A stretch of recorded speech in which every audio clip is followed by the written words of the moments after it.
पंडित जी महाराज जी, श्री राम जानकी बोला जाए। ये जो खरवास होता है दिसंबर में, इसके बारे में कुछ बताएंगे आप? जी जी जी, खरवास सूर्य और गुरु।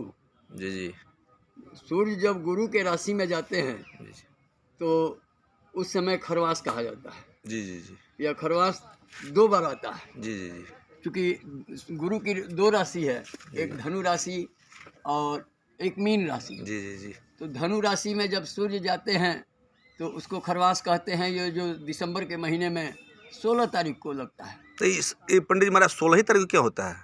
जैसे अंग्रेजी की तारीख है वैसे ही सूर्य न कभी अस्त होते हैं और न कभी वक्र होते हैं। जी जी इसलिए एक मंथर गति से ये चलते रहते हैं।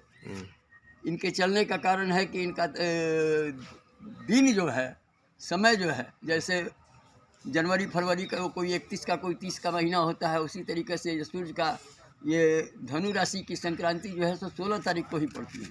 ऐसे हम एक और ये 16 तारीख को घंटे 2 घंटे का डिफरेंस होता है, कभी दोपहर में, कभी सुबह, कभी शाम, और ये 14 तारीख को उतर जाती है। अच्छा पंडित भाई, कभी 14 तारीख को, 14 जनवरी को मनाया जाता है, कभी 15 जनवरी को मनाया जाता है, इसका पीछे क्या कारण है? संक्रांति तो 14 ही जनवरी को होती है। तो कभी कल आप लोग संक्रांति जो पहले सुन लीजिए मेरी बात को, संक्रांति 14 जनवरी को होती है। जी जी फर्क ये होता है कि कभी सुबह लग गया, कभी शाम को लगा।